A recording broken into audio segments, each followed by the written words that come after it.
विलंबित राति एडवोकेट घरे लगिला निया। कटक जिला सीडीए सेक्टर 7 रे थिबा नोटारी एडवोकेट अभय कुमार जेना ग्यारेज घरे विलंबित राति भयावह अग्निकांड घटी 3 महला को निया व्यापी जाइथिला।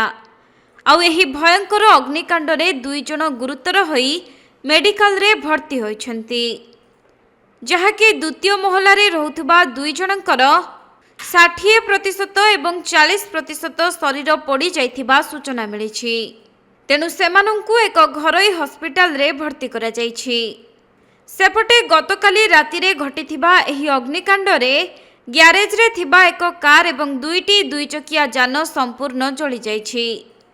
तेबे भयंकर नियाकु देखि स्थानीय लोक माने नियाकु लिभाइबा पई बाल्टी बाल्टी पानी ढालिथिबा बेले खबर पाई अग्निशम विभाग मध्य घटनास्थल रे पहुंची बहु कष्टरे नियाकु आयत्त करथिले एवं गुरुतर मानंकु उद्धार करी चिकित्सा पई हॉस्पिटल पठाइथिबा सूचना मिलिछि। मो चौधरी अभिलाष जेना अभय चरण जेना का पुओ जहा घर ओनर जे तांका पुओ आज्ञा राति 2टा 2:30 हबो। प्रथमे ऊपर घर फोन आसिला मो तळ घरे रहउतिली, तो ऊपर घरे फोन आसिला मो वाइफ को पाखको। सी मते उठेला बेलको कहले निया लागिछ।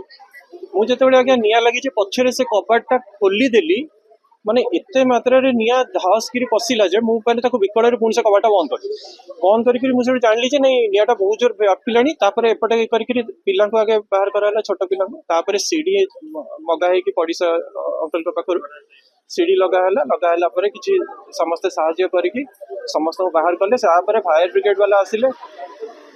सेते बेलको ऑलरेडी जो माने पड़ोसी माने बंधु माने से माने पानी ऑलरेडी 100 बाल्टी पाखा पाखी ढाली सारलेनी। तो तापरे फायर ब्रिगेड वाला आसिले, ताको अश्विनी हॉस्पिटल रे 2 जन को भर्ती करा हैछि। से प्रतीक्षा सामल आउ जने होचंती आशुतोष साहू। केते बयस हो तंत्र? आशुतोष साहू 30 रु 40 हबो, प्रतीक्षा जी सी 25 रु 30 हबो। आउ केते मेंबर थिले सेकंड फ्लोर? सेकंड फ्लोर रे मेंबर आउ समस्त आउरी 1 7 8 जन थिले। 5 6 जन तो थिले, समस्त को एपटे सीडी पटे बाहर करा। फर्स्ट फ्लोर रे केते लोक रहउतले? फर्स्ट फ्लोर सेकंड फ्लोर रे 3 जन, मझी फ्लोर रे पिला 3 जन आउ झियो जने माने आज्ञा। आ तळे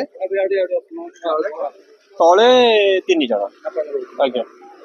तो ए कोन भाबुचंदी कॉज ऑफ फायर कोन देखै कारण आज्ञा तो बहुत किछि थाई पारे। पुलिस वाला को हमें जतले पुलिस आस्थिले ताको फोन कला परे से आस्थिले, से माने कहले जे इन्वेस्टिगेशन कले जणा पड़िबा यार सत्य कोन, किंतु किए लगेई भी पारे, शॉर्ट सर्किट भी हेई पारे, किछि भी हेई पारे, किंतु पुलिस इन्वेस्टिगेशन ने चाहा कहिबे।